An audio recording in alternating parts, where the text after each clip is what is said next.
Oh, my.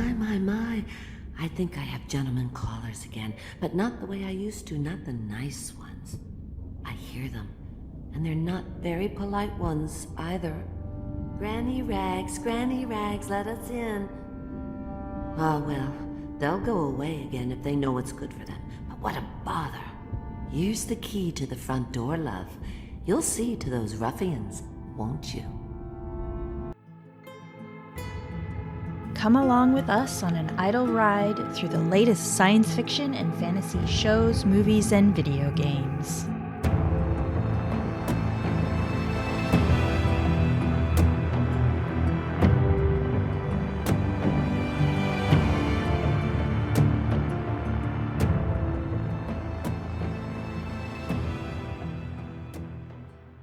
Welcome to Idle Ride. I'm Marcy, your host, here with my co-host and chosen brother, Paul. Or the dishonorable Paul. And we're here to discuss a video game. We decided to take some time off the TV shows for now to do some more bonus episodes about video games because I've kind of been in a haze of gardening.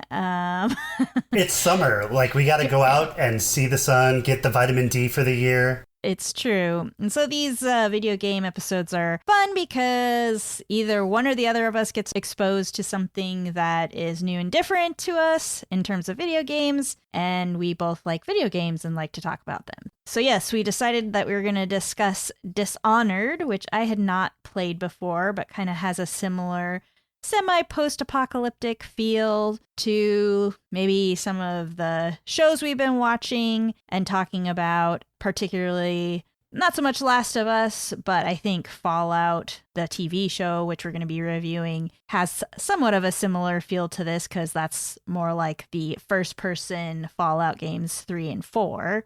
Yeah. I'm just going to give a brief little talk about what I do know about the game, and then I'm going to let Paul take over since he's the one that's actually, I think, played both, right? I have played both, yes. Yeah.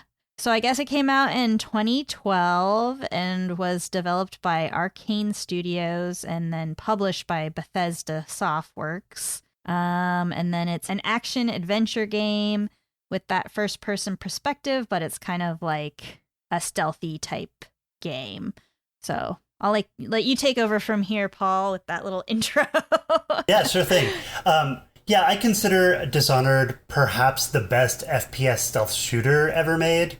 Time has passed, so maybe some other stuff is actually better that I haven't noticed. But this also it fits in like this power genre, like The Force Awakens has it too, where you're just this epic, strong character. You pretty much can dominate any fight that you're in, except with the really important enemies. And so it's more about how you're going to do your objectives and less about, can you even do it? Do you mash in the exact right way to barely kill, enemy number one? No, you start out pretty badass and you just get more as the game progresses. Yes. And so FPS, for anybody who isn't a video game nerd, thank you, is first-person shooter. I do not play this type of game very often. I was kind of trying to think about the last time I played a game like this, and I think the most similar thing might be BioShock that I played. Mm-hmm. Yeah, so I do actually like this type of game. Like when I go to start playing it, I'm like, oh yeah. But maybe you can tell us a little bit before we get too much into the game mechanics, the actual storyline. Yeah, let's cover the story a bit. So I guess first I'll say that the reason I consider this to be kind of an apocalyptic game, even though there's lots of people alive and your choices can actually redeem the world. The Empress gets assassinated, and it's kind of one of those girlfriend dies so that the story can happen tropes, which I don't... Okay, so let's stop there for a second. Stop there!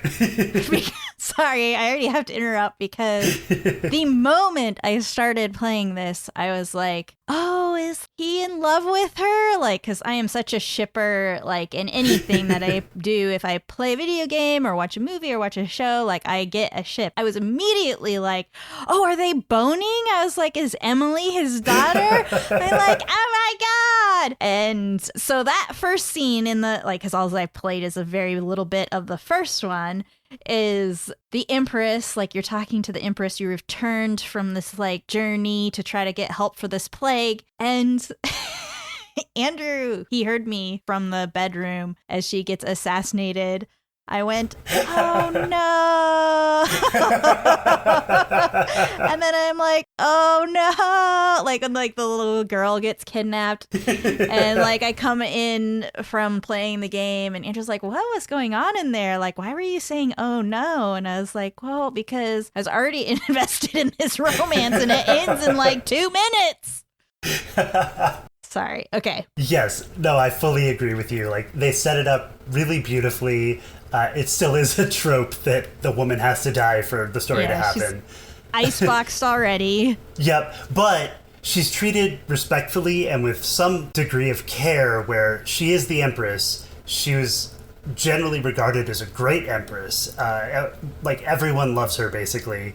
And her death is also a part of this apocalypse where the Regent, the Lord Regent... How much have you actually played of this so far? I mean, I don't care about spoilers. I know, but where are you at?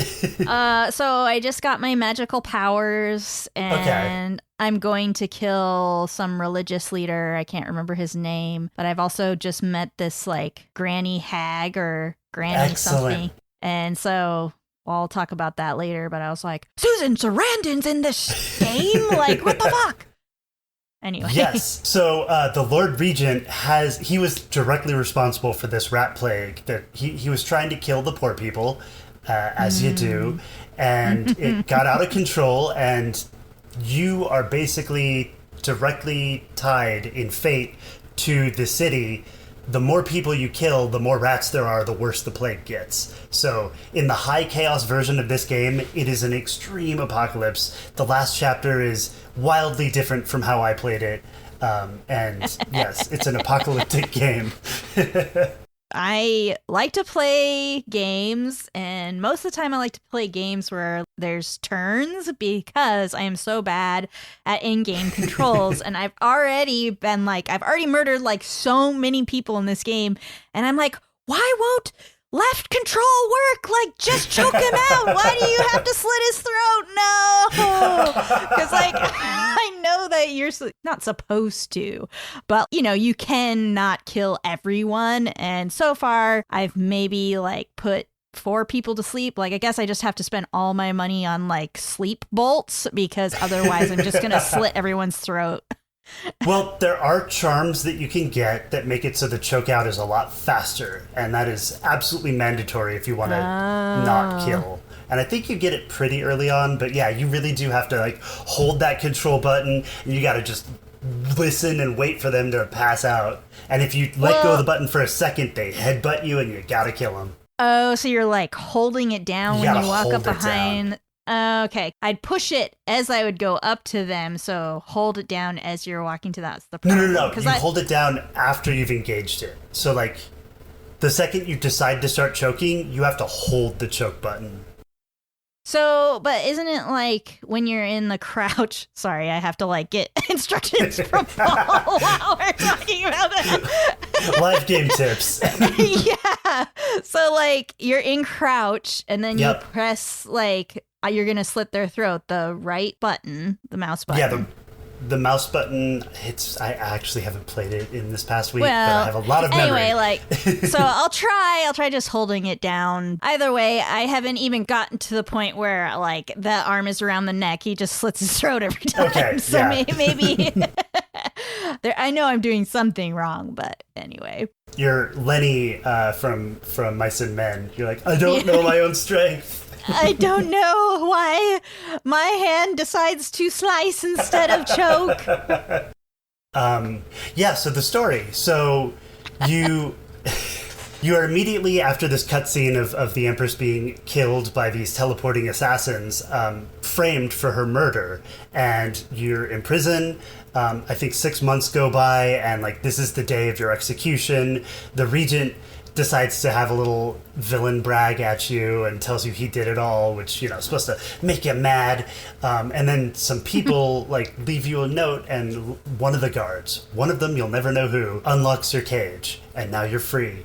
And so you can rampage so you murdered him, maybe? You maybe murdered him, yes. Damn it! I murdered every guard in that prison. Then you definitely did, Marcy. Ah, dang it. Yeah, and so the morality chaos thing in this is, I think, pretty cool because it's all what you bring to the game. Later on, I don't think you get it yet. There's this heart that you have that's very steampunk, got gears and stuff. Okay, yeah. That's your Empress girlfriend telling you the morality of the people that you're looking at. Oh, the Empress's heart. Yeah. Yeah. I don't know if he tells you that. He's just like, I took this from a living body or something. Yeah, I don't think they ever actually say it, but like if you hear the voice, you're like, oh, that's her. It's the same voice. Interesting. Or maybe it's just his inner conscience is his imprints. Yeah. And so whatever he hears from the heart is actually what he desires to hear, which is the voice of his lost love. Marcy, the too. romantic. The point is, you're getting delusions from this extracted heart saying whether or not the guard that you're looking at beats his sister or helps kittens out of drowning situations. There's a bunch of just very randomly chosen dialogue. And I love the idea of it's like, this guy beats his puppy with a newspaper,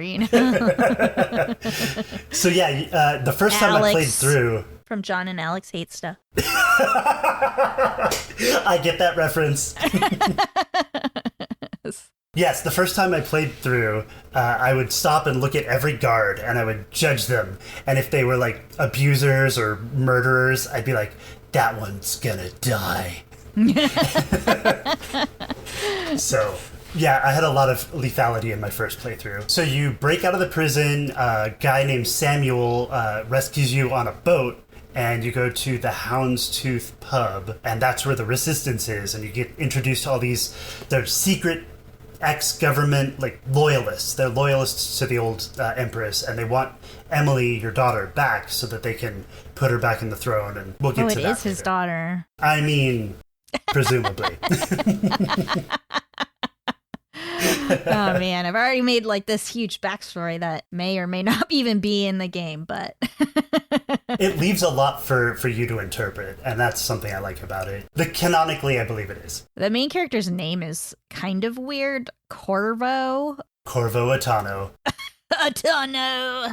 Corvo Atano. He sounds like Fabio or something. Like, I just like imagine his hair flowing freely as you're like, that's the other thing I'm bad at doing is jumping. Like you have to learn how to use your like spirit teleport ability. And I think I died like 8,000 times like before I realized that you don't hold the button down. You can just click it and then you teleport. Yes, the hold down is just if time is a key factor, and you kind of gotta practice at that. Yes, and so he'd like fall into the abyss 8,000 times. I'm just good at slitting throats, not teleporting to the next location. It is entirely possible to beat the game with just the teleport power. That's one of the achievements you can get. I tried to do a playthrough where the two achievements I really wanted, and I still haven't gotten them, only use teleport and don't kill anyone. That is a hard combo. So only use teleport? What does that mean? Like, you can't use any other weapon except teleport? You can use sleep darts. You can't use any of the magical abilities except teleport. Like, you can't even get them. Oh. Yeah, it is fun trying to get those weird achievements sometimes. Mm-hmm.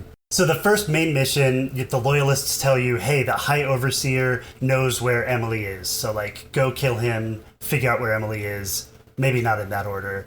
And we'll go from there. So you go into the city at Dunwall, and you get to the High Overseers, which is basically like this anti-witchcraft, anti-magic Inquisition organization. They all wear these dour face masks, and later on some of them will have these music boxes that can stop magic. So that's an extra danger that you get later. And you find the High Overseer. There's always side quests in every mission. I'm not really going to go into any of them, but some of them help you do the non-lethal version of taking out a boss. I consider them bosses. So you get to the High Overseer and you can stab him in the back, that's fine. Or you can do the non-lethal takedown, which is to put him in their little interrogation chamber, brand him as a traitor, and leave him to be discovered. And for whatever reason, the overseers have this strange belief that if someone's been branded, then it's absolutely true that they're a traitor. And so this guy gets... you get to see him later as a Weeper, which is someone who's suffering from the plague and is gonna die. Which brings me to something that is dear to my heart on this, is that every single mission that you have someone that you can take down, there's always a non-lethal option, and it's almost always horrific. Mm-hmm. So even if you choose not to kill them, they're going to be tortured in some way, kind of. Yes, and so the next section is a really good example of this. So you get where Emily's hiding, or been kidnapped to, which is basically a brothel, the Kitty House, something like that. So your next mission is go to this brothel and find her, and the target that you're also supposed to get rid of are these twins, the Pendleton twins, who are brothers to one of the people in your loyalist group. So he's like, kill my brothers so I can be in charge of the family.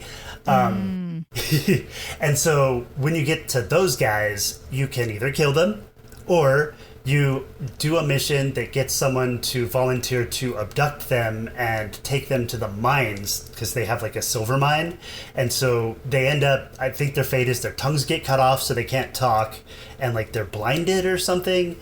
So they get to die in the mines that they make other people die in. When I was reading about this game, it sounds like the beta testing, a lot of the different people who are playing it use the powers and use the things in such unique ways that they decided to try to create the game to accommodate those unique things that they did. And it makes me really want to know, like, what were the things that these beta testers were doing that provided such like an interesting way of playing the game. But I mean, maybe it was some of that, like going around sideways so they don't have to kill anybody to do anything, you know? Yeah. I do know that the combination of the higher jump and the teleport gets you much further distances and unlocks things that you couldn't do with either one by themselves. And I think that was called out as one of the things that they were like, oh, this is great.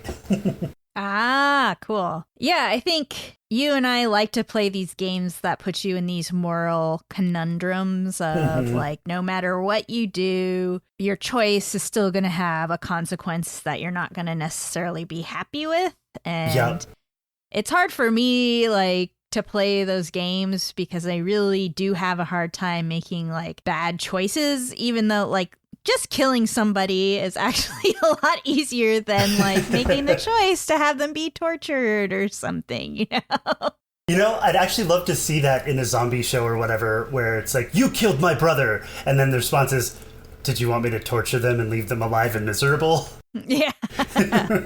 And certainly, I think I also then, to cleanse myself, will play something like Stardew Valley, where I'm basically just farming all day long. But it is fun to play these games. And I kind of also call them the parkour games. They definitely are. I feel like I'm always like, am I supposed to be jumping here? And it's a good thing you gave me that icon that says to jump up on this box, because I wouldn't have known to do it either way. I don't know why I have so much fucking trouble with jumping in games, but it really is a struggle for me. Especially 2D platformers, there's a known secret for the developers of games that they always make the platform just a little bit larger than it looks like on screen. Like a couple extra pixels so you don't just fall off. Whoa, interesting. Yeah. I didn't know that. That's cool. Well, I guess that's why all of the original games were mostly just about jumping on stuff. Because it's hard. Yeah, so I enjoy that this is a little bit darker game. At the beginning of games, when you play stuff like this, they always do this in, what's that other really popular zombie game where you like, the controls are like a tank? Resident Evil? Resident Evil, yes. So like whenever you play Resident Evil, it's like, make sure you dim down the brightness so you can barely see. And so today I was playing with my windows open. And so I'm like, I can't see a damn fucking thing as I'm like running through this house, like hitting walls. I'm like, I can't see. Oh, there's that grandma. So generally when I play, I think we did that on Dead Space where you actually sometimes to be less scared too during these games, I'll like turn up the brightness so I can just see everything. That's what I do in real life. I wear a headlamp to bed. And a machete. And a machete. That's me. So the chaos system is interesting, like you were saying, where it's not necessarily like a bad storyline or a good storyline. It's just more like how much chaos are you creating in the world with your behaviors that is causing other things to happen, right? So I like that idea. Whether or not you're making a good or a bad decision, it's still going to have a consequence that could cause a different chaotic thing to happen in this way, just in a different way, you know? So I like that they call it the chaos system. Yeah, and another aspect to that, there's this huge deep lore to the game. It's got, you know, the ecological damage of the whaling system, because whaling is now this new power source for all of these magnificent machines that they have.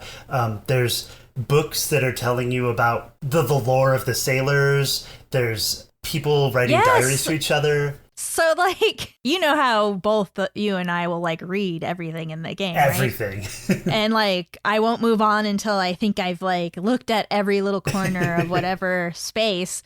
So, like, I barely even got through the first section of the game, and I've already, like, searched the whole house, listened to, like, every one of the little, like, ticker tape recordings. Yep. And, like, read the series. It's basically like a Moby Dick book about like whaling, and I'm already depressed like just reading those books, because you're like, yeah, we did that, we're still doing it in some places where we're like murdering whales, and just thinking about how when humans decide, oh, this thing is a resource that we need to take because now we have like new oil for stuff. All right, kill them all. Yeah. Empty that ocean. It's all for us. Yep. And then another aspect is there's little notes that you can read that just tell sort of the interpersonal drama between some of the people that, frankly, you might never meet. And so there's one little scene where some overseers are accusing one of the overseers' sisters of being a witch, something like that. And you can save them and kill the overseers and they'll thank you. But if you read the lore, she's a witch. So, like, they were right. So, like, yeah, there's a lot of ambiguity there. And this all ties into the mythos. We haven't talked about it yet, but there's this sort of godlike entity, the one that gives you the powers, the outsider. And he kind of looks like a emo rock star, like Fallout Boy or something. And he's like, oh, I'm just super interested in you. And I want to give you power so I can see what you do with it, because that's super cool. He basically gives the same spiel to everyone he meets. Everyone who ever has powers in this game that you fight, they're people that he also did something like this to.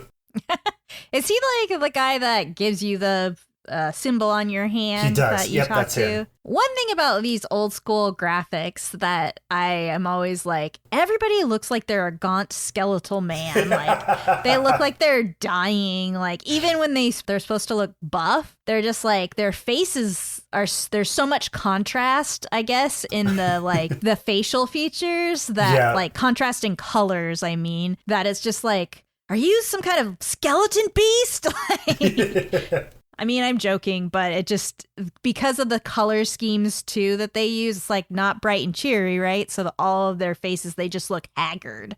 They look like they're in an apocalypse. It makes sense. But it's just like, man, everybody's ugly in this universe. Like, even the people who are supposed to look good, like, don't look good, except the Empress did. The Empress is, and the last of the good times, so maybe that's a very deliberate choice. It could be, yeah. So because when I met, still can't remember her true name. It's this like crazy, creepy lady. I just met her. Like, I logged off coming to this podcast and had met this like grandma that's kind of crazy. And I was like, Susan Sarandon. And so then I looked up some of the other voice actors, and there's some other big actors that are voicing characters in this game. Brad Dourif, Carrie Fisher, Michael Madsen, Lena Headey, and then Chloe Grace Moretz. Is that how you say her last name? Anyway, You got me there. I know Chloe has been a voice actor for lots of like young girls in games, just because I recognized that voice of Emily, the daughter of the Empress. But I'm curious to hear Carrie Fisher, Princess Leia, and see who she is. And then I really like Lena Headey. She's like the actress that most people now know from Game of Thrones. Oh, right.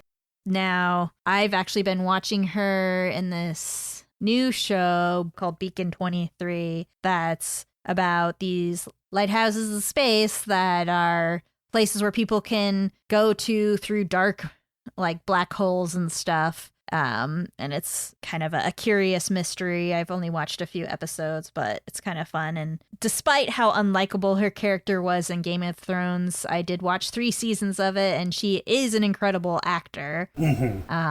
And then in this show, I think she's really good. So I imagine that her voice acting in this is probably really good. Yeah, I wonder which one she was. Often I like games where you can kind of choose who you are. Like in Fallout, you can be a male or a female. Mm-hmm. Now you can kind of make yourself more androgynous looking in games. And so it was interesting playing a forced path kind of adventure game, because I'm so used to now playing the large world sort of role-playing games that it was kind of nice to be forced on the path and to just be a character that you don't really, I mean, you get to make choices, but the storyline, the things that the people say are very specific to who this character is in the game. Yeah. So I think that's kind of fun to revisit that type of game. Yeah. And kind of the cool thing about Dishonored 2 is you get the choice of being Corvo again or his daughter, and they have completely different power sets, and so it's a really different game either way you play it. And Oh, that's cool. I have a lot more hours in Dishonored 2 than Dishonored 1. Yeah, so I'm definitely enjoying the game, and I probably will continue to play it. It's kind of nice to go back to 2012. The simple days.